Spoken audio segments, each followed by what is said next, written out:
मेरा नाम धर्मराज सिंह तोमर। मैं मऊ खास का निवासी हूँ, जो कि गढ़ रोड मेरठ में पड़ता है, पश्चिम उत्तर प्रदेश। मैं मधुमक्खी पालन का कार्य करता हूँ। लगभग 20 साल से मैं इस काम में लगा हुआ हूँ। हाँ, पुश्तैनी काम है, पिताजी करते थे, 83 से पिताजी ने किया। उसके बाद में फिर ग्रेजुएशन करके हम भी लगे और अभी कंटिन्यू कर रहे हैं।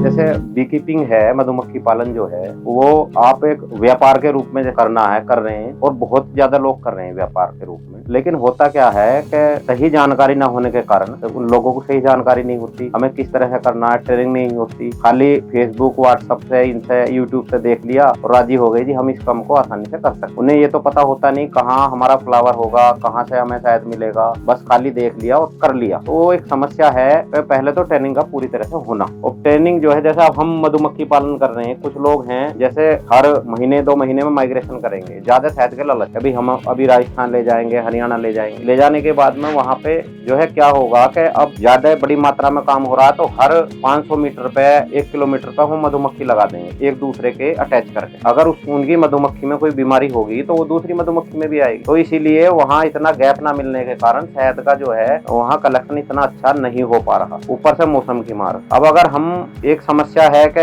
शहद के रेट भी इतने अच्छे नहीं मिल पा रहे, तो जब कोई व्यापार है उसमें हमें आमदनी नहीं हो रही, आमदनी कम हो रही है और उस व्यापार को हमें चलाना है, पुश्तैनी काम है हमारा, तो हमने एक नए उस पर लेकर आए कि हमें एक ही जगह 12 महीने वो रख के काम करना। किस तरह से करना? हमारे क्षेत्र में टेम्परेचर, जिस क्षेत्र में हमें पूरे साल, 1 साल मधुमक्खी पालन करना है, 45 डिग्री से ऊपर टेम्परेचर नहीं जाना चाहिए और लगभग मिनिमम 10 डिग्री टेम्परेचर से डाउन नहीं जाना चाहिए। तो मेरे यहाँ का, और ये आप पश्चिम उत्तर प्रदेश का लगभग, और इधर अलीगढ़ वगैरह तक का मौसम इस तरह का ही होता है। अगर कोई भी चाहे तो एक जगह रख के मधुमक्खी पालन आराम से कर सकता है। मिनिमम जितना वो माइग्रेशन करके शहद लेता है उससे थोड़ा कम मिलेगा, लेकिन उसका माइग्रेशन खर्च, जगह, नई जगह का खर्च और ये सब चीजें बच जाएंगी। तो जो व्यापार में मंदी का दौर चल रहा, तो उससे कहीं ना कहीं हम उभर सकते हैं। और जो जिनके पास इतना व्यवस्था नहीं है पैसे की कि भाई हम माइग्रेशन कर सकें, होता है किसान ऐसा कि उसका माइग्रेशन के लिए पैसे नहीं होते, तो वो इसे सक्सेस हो सकता है।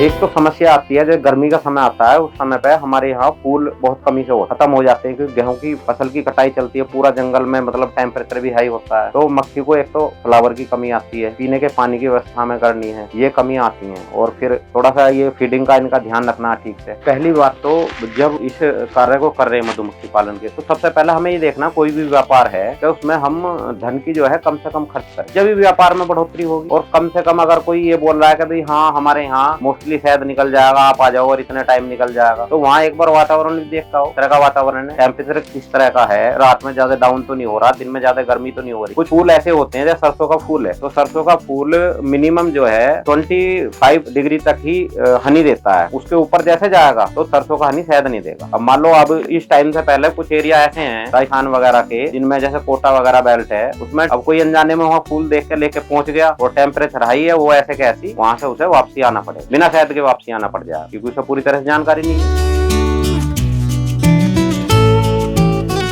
सबसे पहले तो मैं ये कहना चाहूंगा, मेरा मधुमक्खी पालन का व्यापार नहीं, इसके अलावा कोई भी व्यापार है, तो उसके लिए प्रैक्टिकली पहले वो किसी आदमी के पास में, किसी संस्था से ट्रेनिंग करके, और ट्रेनिंग करने के बाद भी किसी आदमी के पास 4-6 महीने के लिए और उसके पास काम करेगा, मतलब अपना टाइम दे, हफ्ते में 2 दिन 4 दिन, तो उस वर्क को पूरी तरह से प्रैक्टिकल करके, और पूरे साल में उसमें क्या हानि हो रही है, क्या फायदा हो रहा है, इस चीज का पूरा वो करके जब करे। कुछ पिछले दिनों ऐसा हुआ कि कुछ लोगों ने ट्रेनिंग ले ली मधुमक्खी पालन की, और यूट्यूब वगैरह पे इन पे देख लिया कि भाई मैं ऐसा व्यापार कर लूंगा, इस तरह से कर लूंगा, लेकिन हुआ क्या कि उन्होंने जो है पैसा लगा दिया। तो लगभग 5 लाख में प्रोजेक्ट स्टार्ट होता है, कम से कम अगर बिजनेस तौर पर करोगे। तो लोगों ने जो कुछ, मतलब सब ईमानदारी नहीं होते, कुछ ऐसे भी होते हैं बेईमान लोग, उन्होंने लिया और उन मधुमक्खी उन्हें चेप दी, लो जी आपका कार्य चल जाएगा। मधुमक्खी तो अपना वर्क करेगी, लेकिन उसको कराना पड़ेगा ना वर्क। तो जब हमें जानकारी नहीं है, वो एक सीजन में मर गई, छुट्टी हो गई, तो ये समस्या आती है। पहले जानकारी होना बहुत जरूरी है।